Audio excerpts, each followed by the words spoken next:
And we are live, folks. Welcome in. I always have these problems with Instagram. I couldn't get it right. It was double checking my ear, so I had to delete it. But yeah, welcome in. This is our season-long end of the year review. It's myself and Jeremy. Unfortunately, Aaron was not able to join us, and life happens and things like that. It's still holidays. Family gets in the way, all that fun stuff. So, how are you looking back on the season at this moment? How are you feeling about everything that happened for you, Jeremy? Yeah, I mean, first of all, like it was a crazy holiday season. We just had our last bit of family leave today, right? So finally getting back into it. But amidst all of the Christmas and New Year celebrations, we actually had fantasy championships that we were winning or at least trying to win. Man, I calculated this the other day.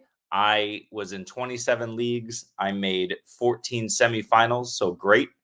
I lost 8 of those. I made 6 finals. I won 2 ships. So just totally tanked my squads. Bit it the last 2 weeks of the season. So hey, it is what it is. We'll just run it back next year, and hopefully we'll learn a little something today. How about you? How'd you do?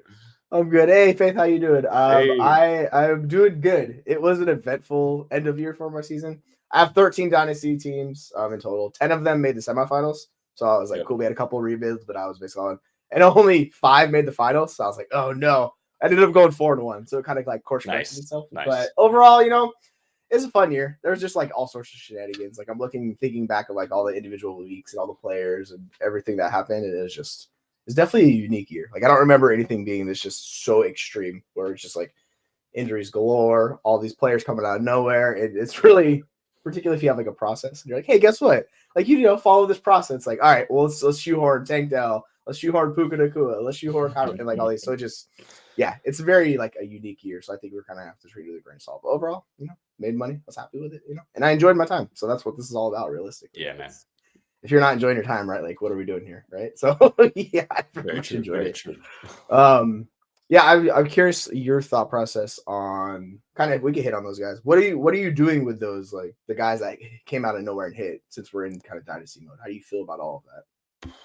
It's tough, right? If they're young guys, I think we're throwing most of the pre-draft process out the window, right? Like Rashi Rice is in a Mhm. great situation. He came along quickly, and he looks like he's ready to roll. Is he a wide receiver 1? No. Is he a wide receiver 2, back end? Probably, and with room to grow, right? So I love that. Puka's a super interesting case, Puka and Tank, because these are guys Mhm. who came out of nowhere to skyrocket. Um, yeah, I don't know. Those are tough ones. I don't know if I can value them as high as they're going to be valued, and I may that may hurt me. But I think it's going to hurt a lot more if they just take a nosedive. And maybe crater to like wide receiver 3 territory, which is absolutely possible, right? Guys like Jaden Reed, who showed promise, rookies, second year guys, even Romeo Dobbs, who Mhm. was running around like a wild man in the end zone, and in the red zone, like those sorts of guys, I'm more likely to take shots on, I think, than some of those super high valued guys. Whenever there's high value, um, even if it hurts, I think more often than not, the play is to sell. So yeah, it's a Yeah, tricky well, situation. It doesn't matter, yeah. who you are or who you have. Sell more often than not, and I think you'll be okay. Right. And we get it right here. It's like the say sell day 3 running backs, Oh 100%. yeah. And I like the hits on Kyron and how just ridiculous his value is at the moment, where everyone's Mhm. like, all right, sell him. It's like, Oh was yeah. anybody buying at those prices? Like, I have no idea. I guess we'll find out as the offseason goes Yeah. on, but like it's just particularly the running back position, everyone's terrified of it. It's like, yeah, we Oh get yeah. into I it. agree. Pacheco, Algier, Pierce, all these guys. I mean, Pacheco was great this year. The other two were Yeah. not. And If you this sold also Pacheco, you lost your fantasy championship potentially. right. And this also goes But back to yeah. Tony Pollard, Ramondre Stevenson, who are both day 3 guys, right? So it's Mhm. guys that we thought were good. So it's a wild year, and you can look into it too. But And I will say I totally agree that those guys are outliers in most cases. You need to be selling some of those later round guys. But then again, if guys are coming out of nowhere, they have a proven role, right? mhm, And they're just running with it. Sometimes you got to ride that hot hand, right? Volume and situation over talent. Sometimes it's hard to read, but you just got to see what coaches are doing what, and and how they're using these guys. Kyron Williams is Todd Gurley now, so yeah. So it'd be, it is what it is. RB with the next 5 years, right, or something Yeah, like that. yeah, Say. Yeah, it's gonna be. I figure if you bought into Kyron or you bought into Pacheco, they did exactly what you were expecting them to do. Yeah. Because it's a layer basis. So if you bought them, like you got that championship, or they gave you as good as a shot as possible to get that championship. So then you take it from there and you kind of detach it from the championship. You're like, all right, moving forward, it looks a lot different. So yeah, shake a little bit. But yeah, overall, we're just creeping in the dynasty offseason. We haven't even had everybody that's going to declare for the rookies yet. We're moving on to that stuff and all the fun stuff. But do you want to hop into our fun little games thing we were talking about doing? Yeah, so we figured what we're going to do in this episode to make it a little bit more interesting is we're going to play a bunch of games. I'm going to quiz Jesse and test his knowledge. I guess maybe we'll test my research skills as well. But in terms of kind of fantasy finishes, statistically, there was a lot of interesting, surprising outcomes this season. So we'll go position by position. We'll play a short game for a couple of minutes. We'll see if Jesse knows his stuff. And then we'll just kind of walk through. We'll walk through the top, 12, 24, maybe even 36 players at each position just to see where guys finish and just talk about some interesting developments in the past and what it might mean for the future. So we can short by points per game and total points to kind of give you, the injury discounts and all those things, because you're gonna have people like Andrews who are there, and we'll get into all this fun stuff. But yeah, you are the host, so it is all you, my friend. Nice. All right, so we're gonna start with the QB position. And again, we'll be posting the list of QB finishes after this game. Mm-hmm. But right now, we're going to put Jesse on the spot. The first game is true or false, or as I like to call it, guano or batshit. All right. We're talking about the same thing, but is it something that's valued and treasured, like guano maybe for good fertilizer, or in the movie Ace Ventura 2, or is it just complete batshit? Who gives a crap? And you're crazy for even thinking this, but yeah, it's false. So, Jesse, you need to answer in the form of guano or batshit, and we will start with question number 1. Question number 1: Joe Flacco was a top 4 QB by fantasy points per game for the entire season. Oh god! All right, so he played, and guano's bad and guano's good, batshit's bad, right? That is correct. Oh, it's really close. I know he's up there. All right, Flacco, don't hurt me on this one. Let's go guano, baby. Let's do it. Guano is correct. Guano is correct. 21.8 points per game put him in third of all quarterbacks, although he only officially played 5 games. Joe Flacco, I like it. League winner in 2023. It's a wild world, man. I love it. He got me a championship. I'm all on board with Flacco trade. That's it. Let's flip the script and go to question number 2 and talk about Patrick Mahomes. Patrick Mahomes finished outside the top 12 QBs in points per game. Guano or batshit? Okay, so I was actually digging into Mahomes a little bit. I know he's in right around the ballpark. I think, if I remember correctly, and my memory sucks, so I'm probably wrong on this, but I think he was QB 11 in points per game. So I'm going to say that is batshit, and he is actually inside the top 12. No, incorrect. That's guano, Jesse. He was 13th in points per game, 18.4 points per game, which is horrific. He finished below Herbert, Stroud, Murray, Fields, Purdy, Cousins, Love, Prescott, Jackson, Flacco, Hurts, and Allen. Josh Allen, number 1. Patrick Mahomes was just struggled. I think the talent's still there. I don't know what the hell's going on. He got Taylor Swiftified, and his receivers couldn't catch a thing. So it was just a disastrous season for what should have been another elite year for one of the best quarterbacks in the game. So. Right. It's amazing from last year to this year, the difference. It's basically the same roster, and it is just a complete shit show. So yeah, definitely some batshit there. That is for sure. Crazy. I should have noted.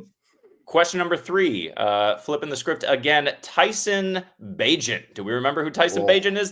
Tyson Bagent had more points per game than Derek Carr. Ooh. On the 2023 season. Carr went out with a bang. So this is what I'm thinking. Like I want to say Carr finished more than him because he had some monster games, but Bagent really struggled at the end. And of course, my mind is thinking Toledo that way. So I will say That is Guano. Tyson, or actually no, batshit. Tyson Bagent did not outscore Derek Carr in points per game. Batshit is correct. Derek Carr was still atrocious in points per game, 13.9 points per game, which puts him, I'm not going to count, but he's hovering right around 24, 25 territory. Tyson Bagent was at 11.9 points per game, so he's a good deal lower than him. But Tyson Bagent did finish with more points per game than Will Levis, Aiden O'Connell, Bryce Young, Mac Jones, Danny Jones, and Kenny Pickett. That's quite the competition Derek Carr has there, if you're talking about those names. Well, yes, it says a few things about Derek Carr, doesn't it? Oh, yes. Man. Oh, good Lord. Tyson Bagent. All right, yeah, Tyson Bagent is batshit. I don't know what they were doing, but... yeah, he had a nice little window. Him and Mr. Cutlets over there in New York, same kind of thing. Hey, if they had Mason Rudolph, maybe they'd be in the playoff hunt right now. Hey, how about that? Oh, man. Speaking of Bryce Young, number 4, was the most sacked quarterback through 17 weeks of the season. So this gets interesting because it was Howell, but he got benched, and I lost track of where the sacks ended up with. So same. I literally don't know this one. Actually, I have no idea. I will say I'm still just gonna keep hating on Howell. So I'm gonna say it's batshit because I still think Howell leads the league in sacks. 100%. By 2 sacks, Howell leads the league. It is batshit. Bryce Young was second. Howell 61. Bryce Young 59 sacks. The only thing that tells you is something's got to change. Offensive line, scheme. Everything. These guys need to get the ball out quicker. Everything needs to change, right? So, get that man's help. He desperately needs it. Yeah. And I think maybe the biggest thing is they can't be throwing the ball as much as they were, both of these quarterbacks, right? If Howell keeps the job, if Young keeps the job, who knows what's going to happen? He could get Josh Rosen. Who knows? I doubt it. But if you give Howell or you give him those weapons, Bryce Young those weapons, it would look a lot better than what is going on in Carolina right now. I would agree. So let's move on to question number 5. Speaking of Sam Howell also threw the most interceptions this season with 19 interceptions. Mac Jones threw the second most interceptions. Guano or batshit? Ooh, I literally have no idea on this answer. Like, this is pure guess. I don't even know. I was even guessing if it was Howell's number 1 when you were saying it. I was like, is he? I don't even know. Yeah, since you're a Patriots fan, I'm going to rain on your parade and say that is Guano. Mac Jones, second interceptions. Incorrect. 8th. He only threw 10 interceptions. It seemed like every interception he threw was a pick 6. I think that's why it felt worse. Second, do you want to take a guess at who was second? I literally have no idea. Let us see. It's turnovers. Let's go. Is it? I don't think it's. I don't actually know. I'm trying to rack my brain and I'm stumped. I feel like an idiot here. Let us go with randomly. I want to say it's Fields, but I don't think it's him. Sure. Just go Justin Fields for fun. It actually wasn't Fields. Fields, I think, threw 9. 16 interceptions. Josh Allen was second. Right. And Jalen Hurts threw 14, and he was third. So you would kind of expect, with the way that those guys throw and how they move around, and they're more gunslingers, that they would do that. But yeah, Mac Jones was just horrific enough. And the reason I chose him is because it just felt like he should belong number 2 on that list. Good Lord. I know we were talking about Allen had consecutive games of interceptions and shit on this. This shows you how bad my memory is. Talked about this a few days ago. Completely forgot it. But you know what? We've all completely forgotten Mac Jones because he will never start again. So, it's a shame. It's a shame. All right, moving on. Let's see. So going back to interceptions, I actually told you, if you were paying attention, how many interceptions Justin Fields threw. Question 6 says Joe Flacco and Justin Fields threw the same number of interceptions. Guano or batshit? Ooh, Flacco did throw a lot in his short time. So he was slanging the rock. I will say it's probably actually really close. I'll say Guano. I'm in on it. Super close. But that's actually batshit. And I chose that because I figured, even though we know Justin Flacco was throwing a ton of interceptions, there's no way he could be throwing that many. Flacco threw 8 and Fields threw 9. However, Flacco threw the same amount of interceptions as Dak, Russ, and Derek Carr on the season. He was slanging it. He was slanging it. crazy. But hey, you got the fantasy job done, so who gives a crap? That's right, maybe bring him back, Cleveland. Bring him back. All right, let's run through the rest of these quickly for quarterbacks. All right, in the fantasy playoffs, Russell Wilson had more points per game than Matthew Stafford. Batshit, or sorry, guano or batshit. So Russ had a really good game. I know Stafford's been playing well, but Russ' game was peak. Like, he had a higher game. That big game against the Patriots, he really brought it together. This is gonna be close too. Don't do this to me, Russ. Don't do this to me. All right, one last time. We're buying it on Russ. We'll say it's guano. It's guano. Yes. And it wasn't even that close. 20.5 points for Russ, 17.9 for Matt Stafford. A good 2.5 points per game difference. I was shocked by that number for Stafford in the fantasy playoffs, right? He just kind of had mediocre games, wasn't getting in the end zone much. So, and Russ turned it on with nothing. Right? Oh, I just remember back the Christmas Eve game with Russ, and I was like checking the score, and I go, he has like 4 points at halftime. What is going on? And then he just went bananas the second half, and I was like, okay, all right. So that's the only reason I remember it. I was not paying attention to it all that way. Russell Wilson, supreme disappointment. All right. Question number 8. So again, guano or batshit. None of the following QBs finished as a QB1 by total points. CJ Stroud, Trevor Lawrence, Geno Smith, Matthew Stafford, Justin Herbert. None of these guys finished as a QB1 by total points. So they all missed time. So this is where it's tricky. You think they would, but I will say none of them did finish total. It does sound strange to say it, but because of the injuries and everything, I will say yes, they missed out on the total points. That is guano. I think Stroud and Lawrence were 13 and 14. Geno was way down there. Stafford a lot further than I thought. Herbert just had such a slow start. Whatever it was, picking up the offense, or Eckler ineffectiveness, or Kellen Moore, or Staley being ridiculous. Who knows? Yeah. Who cares? Just throw this season in the trash for Justin Herbert and the Chargers, and just hope that they can, turn it around and get things back to normal next season. Good Lord. Unreal. But yeah, Stroud will come around. I'm not too worried about Trevor Lawrence. They'll need to figure it out. He just needs protection. But interesting season by all accounts. Moving on to question number 9. So, Jesse, I haven't been keeping track, but I think you've only gotten about 2 wrong out of 8 questions. So we're not doing too bad. Yeah, I think that sounds. I'll take your word for it. That sounds good. I like it. Crushing it. All right, 2 more questions here. Question number 9. Of the top 12 QBs in fantasy points, in total fantasy points for the season, none of them missed 1 game.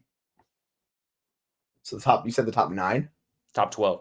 Top 12. Okay. So none of them missed a game? Wow. That seems so unlikely. Like, I want to say yes, but I feel like you're tricking my brain here. Yeah. All right, I'll go guano. Let's go. Let's just buy into it. Guano. It's bad shit. But the reason I chose this is because only Russ, the QB12, missed 1 game. Everybody else played all the games. And it's something that you might expect because in order to accumulate fantasy points, you have to play actual games.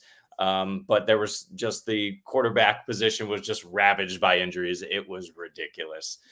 So, yeah, seems unlikely that 12 guys played all 16 games. In fact, they didn't. Only 11 did. So, makes sense, yeah. Crazy season, wow. Man.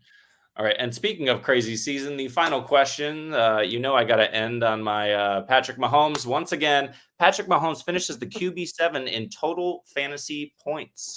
Guano or batshit? I know he's in the mid-dealing somewhere in there. I don't know why you would pick 7. That's what I'm trying to rack my brain around, like why you would pick 7 specifically.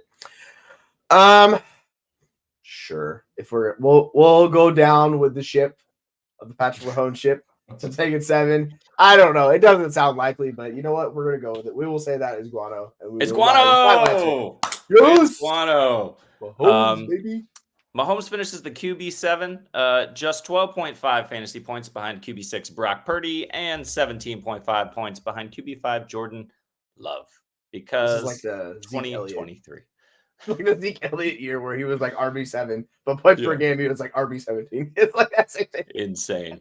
Insane, man. What a year. This guy isn't happy now in fantasy land. He could still very well be happy and holding up another Lombardi trophy. This year has been so crazy. Anything's possible. This is very much so. I feel like that offense is broken at the moment, but who knows? Yeah. Maybe it'll work. Maybe it'll get to that. You never know. We'll see, man. But that's it. That's it for Guano or Batshit, Jesse. Well done. I think it was 7 out of 10. Good showing. I'll take Good it. showing. I can live with that. I was a little worried. A couple of them, like, oh man, I have no idea. I was like, maybe, sure. Goodness, I guess I should have paid attention to the numbers I was putting together earlier.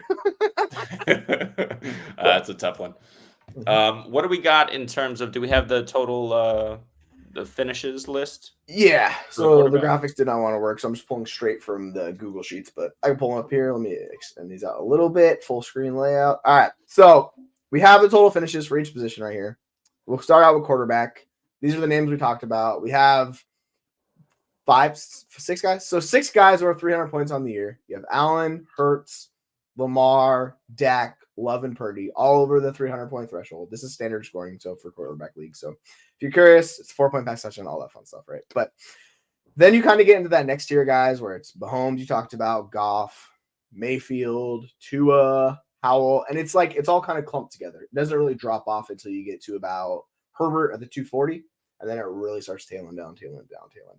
And to the last guy, obviously Kirk Cousins. Look at his points per game. He's 19 points per game. He's at 154. Yep. So if we got a full season out of Cousins, he would be way up on the list. He'd probably be top 5, top 6, realistically. But fortunately, we didn't get that. But overall, he's in that tier of guys that just you didn't want any of these guys. It's like Bryce Young, Ritter, Minshew. Not a fun place to be. We have Kyler. He's also at 19 points per game, so Kyler's kind of coming back strong.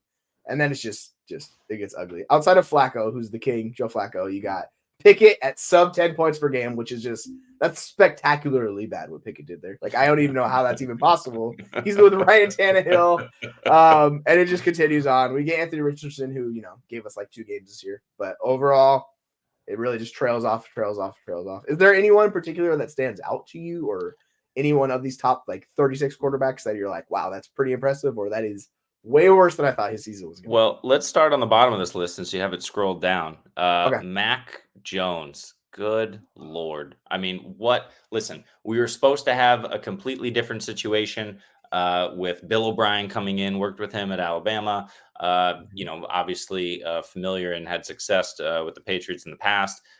We had Hunter Henry and Mike Gesicki grossly misused last year, so we were going to turn that around, maybe implement a Gronk, Aaron Hernandez 2 tight end system like we did years ago with O'Brien. No, it was just all trash. I don't know what it was, whether, Bill Belichick is completely checked out, whether Mac Jones is just completely inept, or whether their entire pass catching core is just the worst in the league. It may be all of those things, but Mac Jones was such a supreme disappointment that they had to start Bailey Zappi for the last few games, who's somehow managed to look even worse, and it's because Mac Jones beat him out in training camp, so of course he does, right? Jesse, that's the situation, right? Is like all of these backups are coming in, and for a game or two, we're like, oh, look at this, they're infusing some life into it, and then they show their true colors when defenses get some tape on them and figure it out. So the backup is rarely the answer. Yeah, it's I know we like the idea of backup quarterbacks in a situation when the quarterback room is uncertain. But 99% of the time, there's a reason they're backups. They're just honestly not that good. Like we see it sometimes with Minshew, you get the good and the bad. Or even this is the Joe Flacco experience, right? He's on a heater right now, so he's playing really well. But like overall, their EPA and stuff is a little bit lower. So, you just kind of got to live with the ebb and flow of the backup quarterback. Obviously, you can get Tyrod Taylor. He can come in and give you a game. But on the flip side, you can get Nick Mullins giving you 5 interceptions. So that's kind of just the life of these backup quarterbacks. The one thing that does stand out to me right here is actually Joe Burrow with his 15 points per game, which is well below his career average. But, it was kind of just an odd season in Cincinnati this year with the injuries for himself on the team, and just it seemed like it never came together. And I don't know moving forward how much that is going to change because of the T. Higgins situation going on. So this might be a little interesting to think about for Joe Burrow and Dynasty, like how that offense is going to look. You'll still have Jamar Chase. Like Jamar Chase is the guy there. But like if they do move on from T. Higgins, how's that affect Burrow and that offense? And then we can talk about Mr. just immense disappointment in Bryce Young, who's at 10.8 points per game. And that's the Mac Jones range of players, right? It's just like it's rough, including Carolina. So he was the first overall pick, likely the 101, 102 in rookie drafts. And it's just been a disaster for him. So there's a lot of guys to take away in this range. But if you're sitting down in this points per game, and we can sort by points per game to kind of switch it up a little bit, but if you do, it does not get any really better for some of these guys. So, we go down, like you start hitting down here and you're like, all right, there's another name. There's Will Levis. How does that look in his situation with Tennessee? He's likely going to be the starter moving forward. But, a lot of the same question marks around him and Bryce Young is like, can you trust them? Can you build an offense around them? We still don't know expected. So I think in Dynasty, these guys are interesting. Is there any player in the kind of this range? Obviously, some of these guys are a little bit better than others, but that it shows some interest to you or you might be kicking around the tires and acquiring them this offseason? Yeah, I mean, I think you need to scroll up to the Joe Burrow range right there. Yeah. And you need to look at the guy right above him and right below him because those to me were two of the biggest surprises of the entire season at quarterback that didn't have a ton to do with injury. I mean, I know Watson was IR'd for the year, but I think there was a lot more going on there than just a simple injury with him. It seems to be with Watson that it's just between the ears. And whatever happened in Houston, whatever transpired with being out of football for over a year, I think it was almost 2 years, wasn't it? And, whatever was happening in the courts, he just hasn't seemed right, even though the talent seems to be there. And then, when we think we're seeing the talent, then there's an injury. So the fact that he was effectively, I think, kind of mercy benched by saying it was an injury, helped both the Browns and him. I don't know what to do with Watson next year. I think he still has all the talent in the world. I just don't know if he can bring it back together. What are you thinking about that Cleveland situation? Yeah, it's very strange, right? Because you're seeing Flacco and that he's been better than anyone that offense has all year. Like they've had some really horrific quarterback situations. And I get it. We had the injury, but still, Deshaun Watson was just one of the worst quarterbacks in the NFL this year. And this also carries over from last year where he was not very good either. He did not have the same shoulder issues that he's having right now. So it's just kind of that on top of itself. It's just really how much are we going to bet on the old Deshaun Watson that was in Houston years ago, like resurrecting himself, coming back to be that player? I don't know. Yep. And where his value's at right now. Like I think there was it was a Deshaun Watson versus Michael Penix question on Twitter that I saw, and it was basically split. And I was like, honestly, like I get it, but there's question marks about Penix, and it's like it'll obviously change. We get draft capital, we'll know the situation, but it still shows you that Deshaun Watson has like significant value in Dynasty, so you can move off of him if you're worried at all. And on the flip side, it's kind of like Kyler Murray last year. If you want to buy in now, it's a lot cheaper than you expect it to be later. So if you're still in on Watson, I'd 100% do that. Personally, I would just rather just go get Kyler or anyone else in that range. Yep. I would absolutely do that because I'm 100% more confident in his talent as a quarterback. It's still there. I don't know with Watson. Literally, like, it's terrifying. And I have him on a couple Dynasty teams. I don't know what to do with him. Yeah. Because the value's there. It's like I could try and trade him, but you're going to have to trade him at a loss. So it's like, it's really difficult with the quarterback situation. Ideally, if there's a guy I'm moving him into, it's Jordan Love. Like, I would just go move him right into Jordan Love. Because he's younger. I think the price range is pretty close. I was looking at like Keep Trade Cut and Dynasty Daddy, which is the war tool I'll be using in a second. But they're in the same range where it's not going to cost you a lot. Maybe you have to do a 2-3 swap or whatever it is. But I think you can still move off into that. Yeah, right. It's like we're talking about Jordan Love here, who has not even a full season of being good. But that's kind of where I'm at. Like he's getting older, and if he's not going to rush, and it's just all these injuries are building up, it's interesting. So. It's tough, I don't have a lot of faith in him. I know it's weird to talk about him in that light, but I think we kind of have to just change the lens of how we're viewing him. As maybe he's not an elite asset anymore. Maybe he's a solid just QB2 for teams. But I don't even know if that's the case, right? It's been a weird year. But you could also just go for these older guys like Stafford or any of those guys in that range, right? And you just just take the older guy but get the production now. So like I think there's a lot of ways to go with him, but he's very interesting to me. And I think of those guys in that range, like he's very interesting where there's a lot of ways you can go with him. Yeah. Is there anyone? Oh, and I was got you one more thing. Is there anyone you expect to take like a jump into the truly elite tier of fantasy quarterbacks next year? if Chicago does the right thing and they keep Mhm. Fields, which is what I believe has been the right thing for them, because they made their bed, years ago, and they made it last year when they made that deal for DJ Moore, which now is an amazing deal. Mhm. But they didn't necessarily know they were looking at the number one overall pick Mhm. coming back to him. Um, Continue to build around Fields. I mean, they have to. The crowd is literally chanting Justin Fields' name.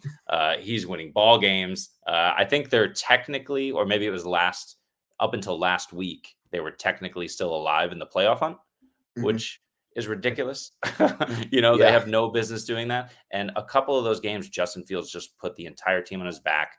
He's out there throwing dimes. He's throwing errant passes too. Mhm. He's not completely polished, but the dynamic that he brings with his legs is it's no surprise. That he's a great fantasy asset, and if they actually get him a competent line, if they can fit him with one more elite or even like a T Higgins level, a step or two below that elite, as an awesome number two wide receiver. You can move Mooney if he sticks around to the three. I mean, that's an offense all of a sudden. And another year of development of Fields. I really think that he can and should take the leap into the top five. Now, if they get rid of him, if he goes to another team, I believe he starts. But learning a new system, uh, you know, you have to assume if a team's going to grab him, they're going to build around him. But it's too much of a wild card there for me. So I Yeah. love Fields, only if he stays in Chicago. If he moves and people are excited about him, I will sell him. If he moves and people are worried about him, I will buy him. you know, but Fields to me is going to take a big leap. What do you think? Who do you think is going to jump up? So it's still Richardson for me. He's been that guy Mhm. ever since, like, how I was like big on him last year. Saw what I needed to see. And like so my one issue with Fields talking about him is he still has not shown enough as a passer for me to have 100% confidence in him, particularly when we're getting the Caleb Williams, those like these truly elite prospects, which we thought Fields was, right? Right. So I do wonder, like, if we don't get it, when is that passing going to finally kick forward and take effect? Because like that's the thing missing for him to jump in and be like a truly elite NFL quarterback, right? Because he has the Lamar dynamic where he's a really good rusher. He's not on the same level as Lamar is because Lamar's a one-on-one. You can't really, compare anybody to Lamar. It's just not like physically possible to do what he does. Yeah. But like if he's able to somehow make an improvement and like all the data says it's going to be very difficult for him, he really needs to be an outlier to do it. So I don't know. It's interesting. But for me, it's Richardson. But there's just so many histories with him. If you look at his history, it's like every year, significant injury. So like I do worry about that aspect, but just the way fantasy points are scored, like with Justin Fields, same type of thing, right? Like they don't need to be a very good passer, and the only difference is we don't know enough about Richardson to say if he's a good passer or bad passer. Obviously, at this moment in time, he doesn't look like he's a great passer, but like he's so fresh, like it's a lot easier to change those habits and work on that. So if there's one guy outside of the top, like 6 or whatever it is, he's the guy I would bet on just because we saw the limited glimpses where he looked awesome. The offense looked really good. Mhm. And, it's one of the best play callers in the NFL, Shane Steichen, setting up that scheme to work with him, which is RPO dependent, which, he's coming from Florida, where that's where he was very successful. So I think everything is aligning very well for him. They need to get him another weapon because I don't know if Josh Downs is good enough or not. He had an up and down Yeah. rookie year. He has Michael Pittman. They're going to sign Michael Pittman. You're not going to let that guy type of wide receiver just walk. It doesn't make sense, right? Because you saw the offense with Gardner Minshew without Michael Pittman. It was night and day difference. Like they did not look good at all. So I think if they can figure out that, they get Taylor healthy back, like it should be a really fun season next year for them to kind of maybe build around the line and help Anthony Richardson improve. So like if I'm betting on him, I was betting on him last year. I saw enough, even his level sample size. I'm just going to keep betting on Anthony Richardson. So like, yeah, that would be the kind of the layup answer for me. Outside of that, maybe it's like Kyler, Of course, all these guys have rushing floors, right? So it's a lot easier for those guys. But yeah, that's just the life of fantasy, I guess, right? Man. How do you want to get those dual threats? Yeah, right, for sure. Do you want to shift to the next position? Yeah, we can. We're running super long. I'm wondering if what do you want to do? You want to? I mean, I'm good for now, but maybe we like split these up as Yeah, well. that's fine. We can do it. Yeah, However you want but to go about this, on me. So yeah, well, let's run into RBs and we'll see where we're going with it. And if we got to cover the wide receivers and tight ends another time, we'll do it.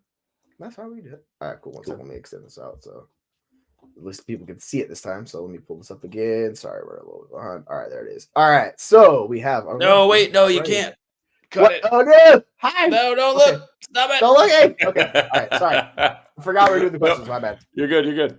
All right. Hang on. Where's my? Got like 600 different documents up at the moment. I know. What are we doing? All right. All right. Okay. The RB game is called a 2-minute drill. What I'm going to do is I'm going to put 2 minutes on the clock, and actually, let's see. Ooh. And I am going to rapid fire ask you as many questions as I can in those 2 minutes. It's probably going to be a little comical for me to try and do it while also asking the questions. But I think what I'm going to do is I'm going to hold it up. And we got a timer. Oh, the timer of the screen? Okay. Yeah. So actually, I'm going to do 2 minutes and 10 seconds. We'll give you a 10-second. And then let me read the first one so I'm not stumbling over. All right. Okay. I'm pumped. Let's do it. All right. So these are from your brain. You can choose to the idea. So you have 2 minutes. You can choose to just keep rapid firing your answers off until you get the correct answer, or you can pass, and we'll just move on to the next one. All right. We ready? All right. Can you even see this in the? Oh, no, you got to get rid of the. Yeah, hang on, unfortunately. This is, Silly this once is again, quality just production. Quality Mahomes production. once again just causing chaos. What are you gonna do? All right. Let's see. What a bust this year. Jesus. All right. Hang on. No, I don't know how to use technology, so that's fine. Hey, we're doing our best. Hey, there you go. Yeah, you can see it. Can we get all right? Let me hold it. You just gotta do it. Yeah, like right there. Yeah. All right. Are you ready? Yes. Okay. Okay. Here we go. Who were the only 2 RBs to score more than 20 PPR points per game? CMC and Kyren Williams. Yes, correct. Number 2. Which back barely finished as an RB2 on the season, but was 5th in points per game? Oh God, that's gonna be rough. I literally have no freaking idea. So it'd be like short window. I don't know. Devon Achane. Correct. Number 3, Devon Achane was 2nd in yards per attempt of backs with more than 40 carries with 8.0 yards per attempt. Who was the first with 8.4 yards per attempt? I have no idea. I feel like that's gonna be a small amount. Tajay Spears. Good guess. No. Okay, I have no idea. Just pass it. I don't know. Okay, I'll come back to it. Number 4, which consensus preseason top 12 back finished with the fewest points per game? Was it Bijan, Tony Pollard, Austin Eckler, or Kenneth Walker? Ooh. Let's go with Eckler because he was so bad. It was actually Tony Pollard. Eckler was 1 above him. Pollard was 23rd, Eckler 22nd. Number 5, within 10 points. How many points difference is it between RB1 CMC and RB2 Travis Etienne? Total points. Oh, total points. It's like 120 or something. Excellent. 122. Well done. Number 6. Who finished higher in total points? This is going to be rapid fire. Ready? You just got to pick one. Was it JT or Zach Moss? Higher in total points. Zach Moss. Correct. Monty or Gibbs? Gibbs. Correct. Ramondre or Zeke? Oh, God. Zeke? Zeke. Correct. Jones or Dylan? Dylan. It was Dylan. Correct. Najee or Warren? Najee. No, it was Warren. You almost ran the gamut. All right. Last one we're going to get to. Which back ended the season with the most targets? Oh, I just saw this. Who was it? I'm blanking on it, too. Who was it? What do you think? It's not CMC. It is... Who was it? Is it Kyren Williams? No. No, it was... I should you want know one more guess? Oh, God. I'm trying to think. I'm like racking my brain for them. I don't know. I'll just say Gibbs, even though it's not him. Good guess. CMC was 3rd with 83. Alvin Kamara was 2nd with 86. Breece Hall, 93 targets. Insane. Man, you crushed that, by the way. So, yeah, it was basically all the backup running backs, which was insane, finished over their counterparts in total points, although most of the starters were up there in points per game above them. Tony Pollard was the worst, 12.9 points per game, 23rd as a running back. Eckler, 22nd. Walker, Bijan, all of these guys were were outside the top 18 in points per game. All those guys that I mentioned, so crazy. We'll get to the questions in a second. Number 3 was who was first with 8.4 yards per carry, 40 carries or more. Keaton Mitchell. Oh, Keaton Mitchell was number 1. Absolutely crushed it. So not a completely obscure name, but a deep pull for sure. Yeah, I was like, it's going to be one of those guys. Can't remember which one. And then, 122.6 points difference between CMC and Etienne, who is RB2.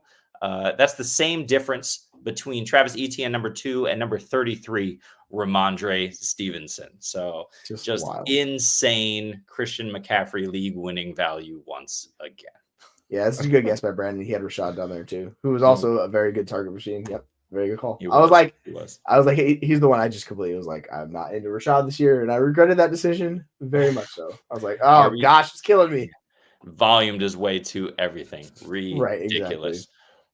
Crazy. But yeah, the RB scene was just absolutely nuts. I think I really like putting together that like RBs on the same team because it was all the backups with, we know handcuffs are important. It's not necessarily your handcuff, but you just need to go out and grab those clear-cut RB2s who could fall into RB1 workloads as many of them did this season. So just another year of fantasy being fantasy. Oh, hey. So here's a week 18 question. Have you even paid attention to week 18 ones yet? I haven't, okay. But I don't think I could sit Gibbs. I don't know who they're playing, but I think you got to roll with Gibbs here. Yeah, so I'll go with my projection. I still do projections for this week. I have Pollard the highest and Gibbs the second highest of those guys. So if you want to go with that, you absolutely can. I don't know why I said Pollard. Like I thought he was in the answer on here. Nope, I just mixed him up. So hold on. So Bijan Ford, Henry Gibbs. Okay, so Gibbs is high. I have Gibbs at 8. I don't have Ford anywhere in top 20. Where's Bijan? Bijan's at 15. And then Henry is where's Henry's 22. So it's probably it looks like it's Bijan and him. So yeah, Gibbs and Bijan probably. It looks like what it who is Atlanta playing? Atlanta is playing. Let's see. Bijan, they are playing New Orleans. So not a great matchup, but not the worst matchup in the world. So no, you can go with that. Yeah, Gibbs is playing Minnesota. Yeah. Oh yeah. And and Gibbs is the RB 7 by points per game on the season. So awesome. You have to roll with Gibbs, and I think it's kind of a crapshoot with the other guys. You go Bijan. You could hope that Henry puts it in the end zone twice, which is absolutely possible. Who knows? Those other options are fine, but yeah, Gibbs and Bijan seems to be like the. We also don't know if Jacobs is even playing this week, so there's that issue too on top of it. Otherwise, I would have Jacobs up there. But yeah, I would just play the Young Bucks and roll with those two.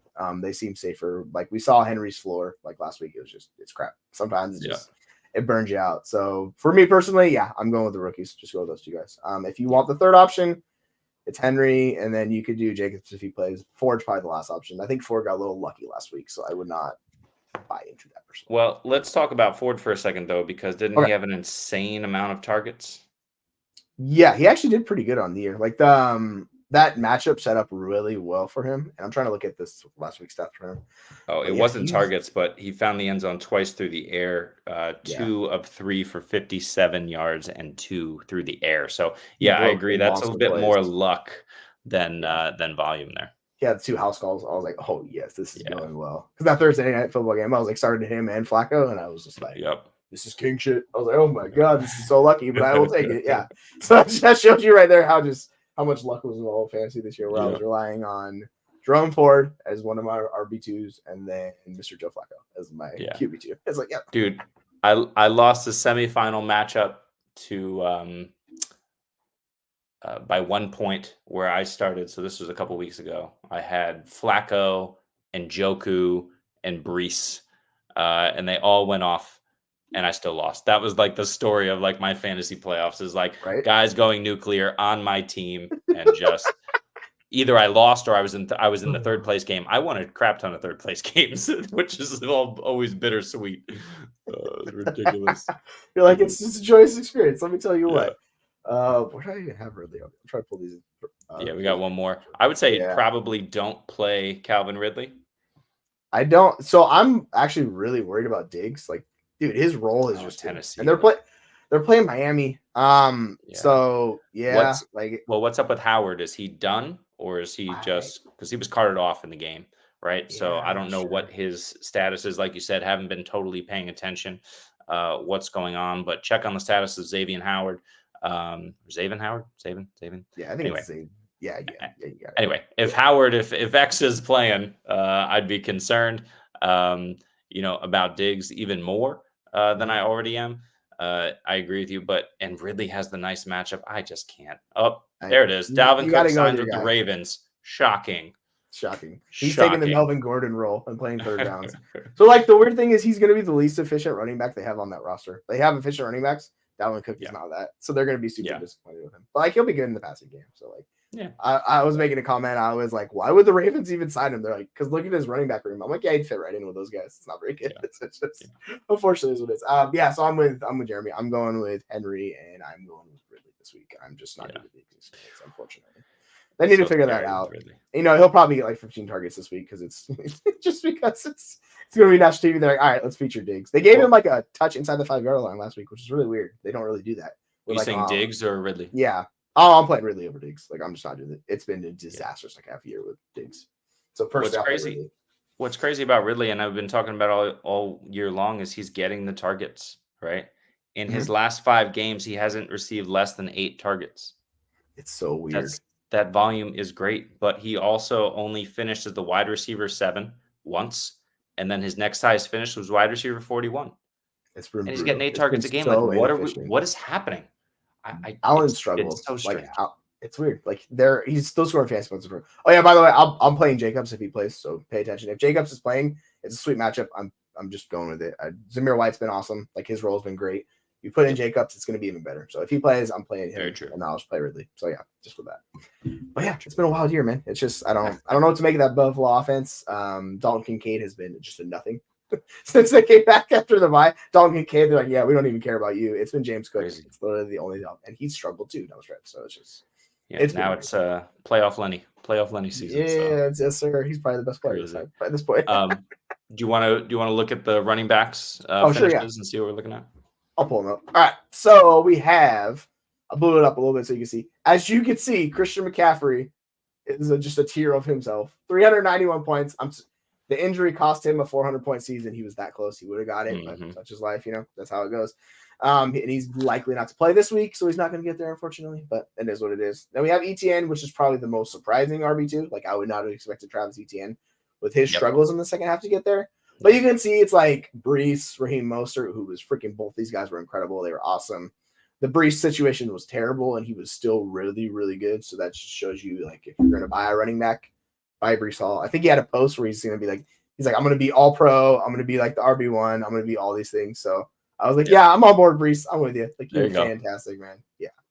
And you can go down a little bit. You get Mixon, volume play, Rachaad White, volume play. Kamara, Gibbs, you know what they bring to the table. Kamara was still really, really good this year.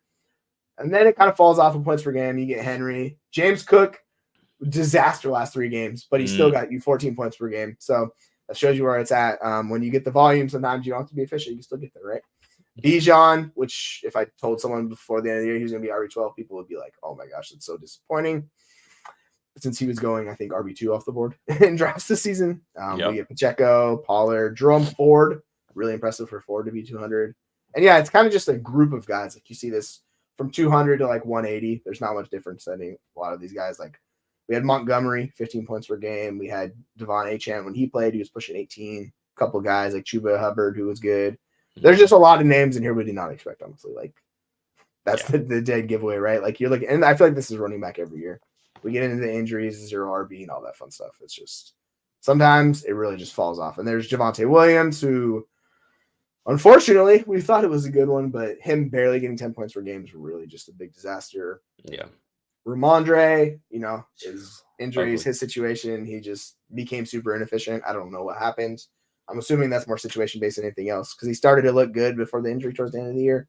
But there's JT at 14 points per game. And like when you're getting to when you're everyone's favorite running back. When you're getting down to this range of running backs, it's really just guys that you're not playing because you getting 10 points a game. Those guys are killing you. No, like Jones Jones has been balling out down the stretch, so he like Yeah. raised his points per game a lot, right? But still, it's just a disaster of a season for him with injuries. There's Roshan, Zach Charbonnet. Like, there's a lot of names in here. But Yeah, I like some of those guys. I mean, the thing for me is, I'm God, not really going to be this investing motherfucker. heavily. I'm not going to be investing heavily in running back early in the offseason, right? There's value to be had early in the offseason in Dynasty, but, it's not the time to buy a running back. I don't care what you think anyone's going to do between injury, between the draft. There's a lot that can happen. And as we know, this position churns. I mean, just look at Miles Sanders. This the position biggest bust of churns them all. Goodness gracious, man. unbelievable. So a lot matters, right? Like we talked about Rashad White. Yeah. And I don't think one person, fantasy analyst, really thinks that he's a incredibly talented running back. But Well, he's there proven is he can that. handle the load and he's getting volume, right? So Mhm. like that's really all you need. But you can then compare him to Alexander Madison. And I don't know that we're dealing with the same level of athlete or player. White seems to have better vision, but Yes. that's kind of like a similar situation. They were given the load, they were given the keys, they were in a good offense and or decent offense, same level offense at least, and one Mhm. thrived and the other one fell apart. So it's just too difficult to predict. What's going to happen with these guys. So get the young guys, get the elite guys, find the guys who are all alone, and just do your best to grab as many of them as possible. The zero RB approach towards the end of drafts is where it's at. Oh, Like, yeah. don't stack the wide receivers, just stack the running backs, and you see. But yeah, like with White, we always knew he was a good pass catcher. Like his profile suggested he's a really good pass catcher. Even if he was an inefficient runner, this is kind of what we thought. The issue with Sanders is we had multiple years of him being just a really bad pass catcher, where he degraded the play. People are like, oh yeah, he's gonna catch 50 passes a year, and I was like, Yeah. the hell he is? No, he is not. I was like, the situation, like he should have been set up to smash. He wasn't. Chuba Hubbard just took the job from him because he's a better player and he fit the better. So, like, I think one thing with running backs, we kind of undervalue scheme and fits, and it dramatically matters. Like, you see guys pop off and come out of nowhere. Like, case in point, Kyron Williams. Like, he fit that scheme perfectly, and they engineered the offense to fit his talents. And guess what? You fit into a good offense and you're a talented player. Like, I get it. He's small and slow, but doesn't matter. If you have short area quickness, like, you can be fine, and that's what he does. So, yeah, like, I think we need to pay attention to that more as dynasty analysts instead of being like, oh, he's sub 200 pounds or, he's not running this speed. Like, and you have all the bunch of these short, small guys where it's like Keaton Mitchell, Devon Achane, James Cook, all of these guys playing significant roles, and they're not your prototypical running back. So it's kind of like a few years ago where we had these wide receivers that are really skinny coming into the league. I think we might need to start changing our processes a little bit with the running back and pay a little bit more to situation how much players fit. And that's where the film guys come in because they understand it and they understand the situations better. So I think we use that into our process when we're doing that. I think we could be a lot better moving forward with this situation because you look at these names and you're just like, dude, what the heck happened? Like, you know what I'm saying? DeAndre Swift's another guy. Like, we thought it was going to work out in Philadelphia. He's just not playing the role. He's still playing part-time role and not getting all the snaps. Just kind of is what it is. We kind of know who he is at this point in time. So, exactly. But the thing is, too, is like, can you scroll up? Where did Rashad White finish? He was an RB1, right? And points per game, Rashad White is like RB, what is this? 10, 2, 4, 6, 8, 9. RB9 points per game. Okay. And you look at someone like Ramondre Stevenson, right? Stevenson's a weird situation because that offense is broken. They proved that this year. Somehow they still won multiple games because Bill Belichick is a second half defensive genius. But those are kind of the same player. Right. Rashad White, I think, is a bit more talented, but in terms of, situation, they're going to run the ball up the middle. They're going to pound it, and then they're going to sit down in the flat and take as many checkdowns as you're going to give them. And so that sort of situation, it's interesting that I think a lot of people bought into Ramondre in that situation. And he wasn't nearly as successful as Rashad White was with Baker. And, I think a lot of that is, okay, we know that running quarterbacks aren't going to check down as much. And we know that the less mobile guys are going to always be looking for that outlet. So you can buy in on both of these players, but it's still totally, incredibly a crapshoot of who's going to, be the much better player. Rachaad White was just a high end, consistent asset, anywhere from like 15 to 20 points per game for long stretches. Isaiah Pacheco is kind of in a similar boat there. But then, Ramondre Stevenson, even though Zeke is still doing it and Stevenson did it for a handful of games, I don't really know what the takeaway is there. I think that's just a surprising development to me, that White was so good and so consistent and Stevenson just kind of fell off the map. Yeah, and I think that has to do with that offense in general, just like the disaster that the New England offense is right now. Like there's just nothing they have there that works. And you have Mac Jones, who's even just like crumbled to like a worse version of himself. So it's like it's not like he was his rookie year where he's capable. It's just you have Baker, and people were like, "Oh no, it's Baker Mayfield. He's not good." But it's like, well, you know what? He figured out his career. He's the number one overall pick. He still has talent there. So yeah, I think John Hansen was the guy who runs Fantasy Points, said Rachaad White was the best value running back he's seen in like a decade, like from his cost. So he was the one that was all in on him. And funny story, like you said, people didn't like his talent. If you look at the video from Player Profile with RC Fisher, where he was like, he's the most talented running back the last 3 years coming out, like he said, Rachaad White, and everyone just gave him a ton of crap. And it was like, hey, maybe he's a little more onto something than we thought. Obviously, he's not Bijan or anything like that, right? But yeah, like we say, like volume is king. So if these guys can get volume, and there's no challenge because we like people like Sean Tucker or whatever it is, but the backups in Tampa are nowhere near capable as they can play the Zeke Elliott. At least Zeke Elliott is capable NFL running back, right? Yeah. Those guys weren't. So it's just more setting up like everything was working in his favor. And that's kind of, that's where we missed. But yeah, it's going to be fun to like re-hone our process and look at all these running backs. And with particularly this running back class coming in, doesn't seem very good at this moment. It can change draft capital, stuff like that. But likely we're not going to have any first round running backs in rookie drafts. So it's just going to, really, you got the guys that are here, so you're going to make the bets on who you want to make the bet on. But I'm with you. Just wait. Just be patient, folks. You don't need to fill your lineups for 9 months. You don't need to get players. Just chase values. So if you like a value, go get it. Just be player agnostic. That's what I'll say about that. It works out so much better. Yeah. But yeah, like it's a very weird year. Running back and quarterback in particular, just stuff went haywire. And it's really hard to describe and distill it into like one talking point. It's just like it was just chaotic. There were injuries all over the place. Players came up, they survived, and even with these backup quarterbacks, like we have teams relying in the playoffs, like myself, the championship, like on backup quarterbacks getting you there. Same thing with these backup running backs. So I would say takeaway is probably just pay more attention to the zero RB mindset, where you just draft all running backs at the end of your draft. You have the right receivers once you get them, hammer backup running backs, and you might still miss. You might still guess, but if you hit on the Kyron Williams or whoever it is, you got yourself a league winning back. Oh yeah, I guess we missed this question. Yeah, definitely Adams. I'm not doing Diggs. It's Adams. Oh yeah, I agree. Yeah, 100%. We saw he got like 21 targets last week. Something just absurd number of targets out of nowhere.